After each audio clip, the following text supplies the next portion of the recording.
Shabbat Shalom, Umvorach Bechodesh Tov Vesameach, Rosh Chodesh Kislev, le mois de l'espoir, le mois des lumières, le mois où tout est possible et avec peu on peut faire beaucoup, avec très peu d'efforts on peut obtenir beaucoup. Un mois Baruch Hashem qui annonce Hanouka dans toute sa splendeur et dans tout son éclat. Mais c'est aussi la paracha de Toldot, la naissance de deux grandes nations qui traverseront toutes les générations l'une à côté de l'autre dans une compétition qui démarra depuis même leur conception dans le ventre de leur maman, Rivka.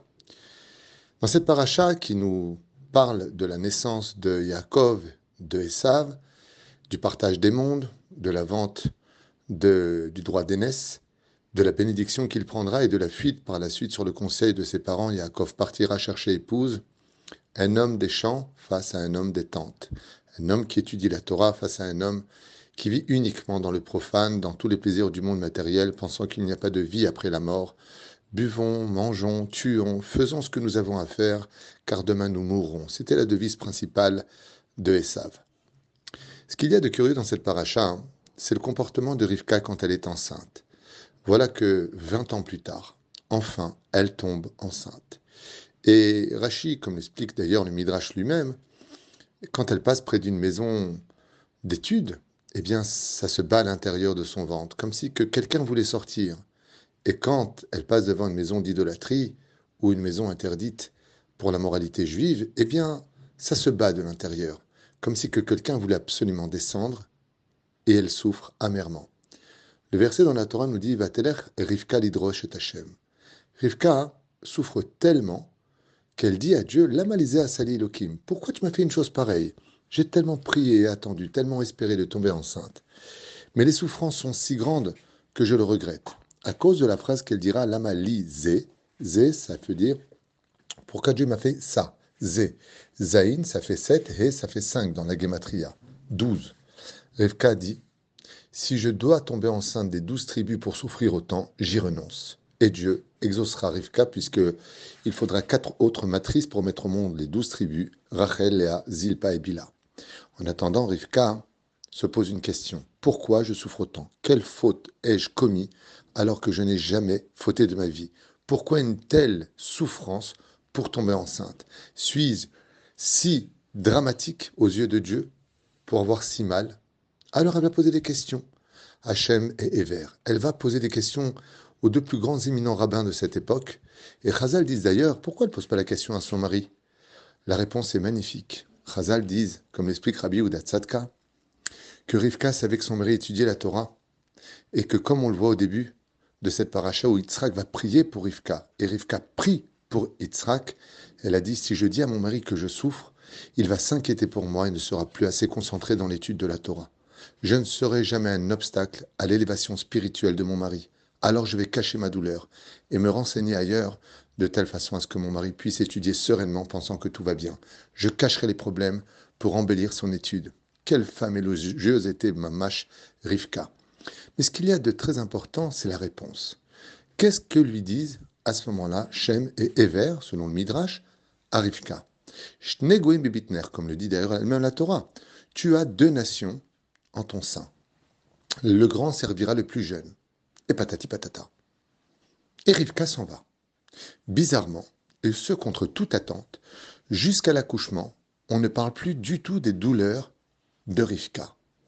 En général, de façon rationnelle, quand on a mal au ventre, on aurait pensé qu'il lui redonnait une potion, des médicaments, des herbes à manger, je ne sais pas, quelque chose qui va empêcher, adoucir. Comme des fois, quand on a des aigreurs, on va prendre certaines mesures médicales ou précautions. Mais là, il n'y a rien. Il faut simplement annoncer qu'elle avait deux enfants. Rabbi Yehuda Tzadka, dans son livre Kol Yehuda, dit tout le problème de Rivka n'était pas réellement une douleur physique, mais une douleur psychologique. Elle ne comprenait pas. Comment se fait-il que j'ai un enfant qui, quand je passe devant la synagogue, devant la maison d'études, devant un beth midrash, il veut aller étudier, et quand je passe devant une boîte de nuit, une discothèque, quand je passe devant des maisons roses, quand je passe devant des maisons d'idolâtrie, il veut sortir. Et c'est ça qui a torturé Rivka. C'est pour cela que quand elle va arriver devant Shem et Ever au Beth Midrash, ils vont lui dire, mais non, t'inquiète pas Rivka, tu en as deux. Tu en as un qui est tzaddik et tu en as un qui est rachat. d'un coup la douleur s'arrête. Et là, une grande question intervient. J'ai pas compris en quoi cela était un médicament pour Rivka. Rivka a peur d'une une chose qui est pratiquement impossible à rattraper. Qui est l'enfant que j'ai dans le ventre, qui est prêt à aller prier Shacharit, Mincha et Arvit, à fixer un temps d'étude, qui est Shomer Shabbat, et qui, d'autre côté, va aller avec des femmes interdites, va voler, va mentir, va assassiner, va en boîte de nuit. C'est quoi cet enfant bizarre? Un enfant qui entremêle le bien et le mal comme une seule entité. Ça veut dire qu'on ne pourra jamais lui faire teshuva. Parce que tu lui dis, Dieu existe? Oui, oui, Dieu existe. Voilà, je dois bête midrash, j'étudie la Torah, je fais shacharit mitra et arvit, je fais des mitzvot, et de l'autre côté, ben, je ne suis pas parfait, je fais aussi beaucoup de mal. Donc cette personne-là n'est pas rattrapable, puisqu'elle va te dire, moi je suis aussi religieux que toi, mais à ma façon, à moi de l'être. Et c'est de ça que Rivka souffrait énormément.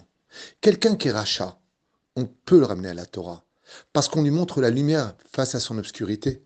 Mais quelqu'un qui vit dans l'obscurité, avec une lumière pour l'éclairer là où il veut voir la lumière, comment tu peux lui éclairer son chemin, puisqu'il la tient déjà dans sa main, à lui.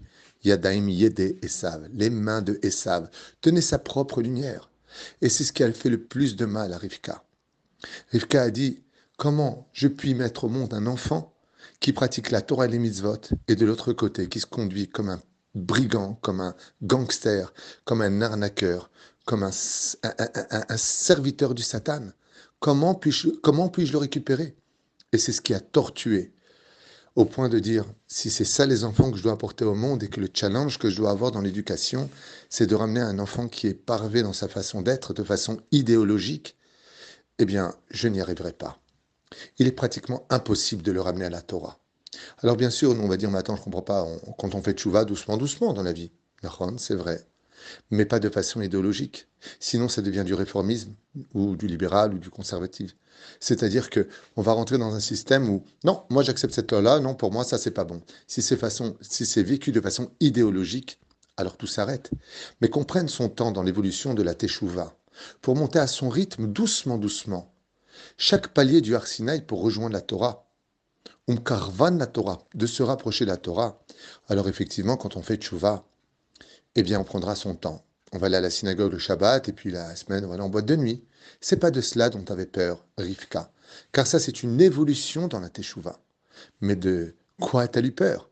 Elle a eu peur d'un homme qui avait pour idéologie qui n'a pas de problème de profiter de ce monde dans le péché le plus total, dans les interdits les plus graves, tant que de temps en temps on donnait un petit nonos à Dieu en allant à sa synagogue et qu'on achetait sa bonne conscience en faisant un don à la synagogue ou à la yeshiva. C'est de ça dont elle a eu peur. Si tu vis le bien et le mal comme étant une idéologie de je fais ce que je veux tant que je donne à Dieu ce qu'il veut et qu'il dit déjà merci, comment tu veux que je te récupère? Mais si par contre elle avait un enfant qui avait besoin de temps, doucement, doucement dans sa teshuva, alors elle n'aurait jamais dit ce qu'elle a dit et n'aurait jamais souffert psychologiquement. Vous savez, je finirai juste avec une phrase qui est quand même est incroyable entre nous. Quand on est touché soi-même par le problème, on réagit toujours plus de façon virulente parce qu'on est proche de nous-mêmes, on cherche à protéger nos intérêts.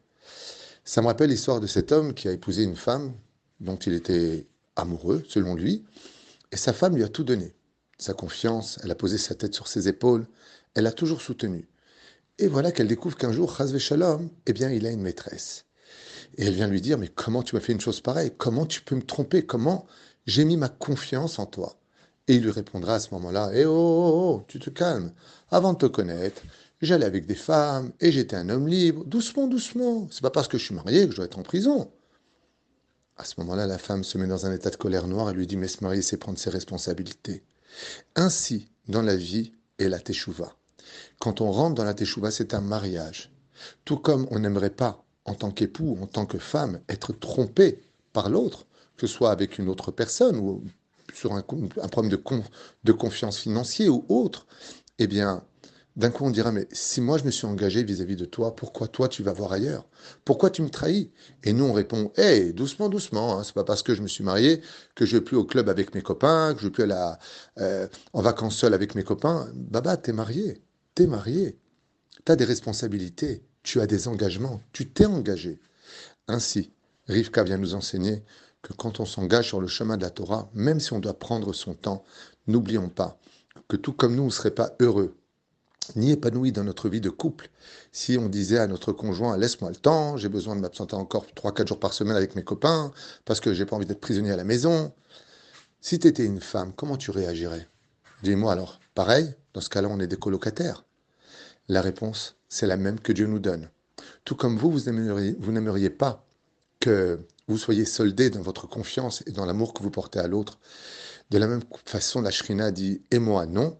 Vous trouvez ça normal que je dois constamment vous attendre sur tous les chemins. Vous trouvez ça normal que c'est toujours à moi de vous comprendre. Et moi, dit la Shrina, qui me comprendra un jour? Par rapport à l'amour et la confiance que j'ai eu en vous, je vous ai choisi, je vous aime plus que tout au monde. Même si vous vous éloignez, même si vous me trompez, même si vous allez au bout de tout horizon, moi je resterai toujours fidèle à vous. Comme ça crie la Shekhinah chaque jour pour chaque juif. Et ça, c'est ce que nous enseigne Rivka. Elle a peur de mettre au monde un enfant rempli d'ingratitude vis-à-vis de Dieu. Et elle a honte de porter cet enfant. Mais quand on lui apprend qu'elle a 2 enfants, un tzaddik et un rachat, alors tout est jouable pour elle et elle retrouve le sourire. Shabbat Shalom, Bechodesh Tov.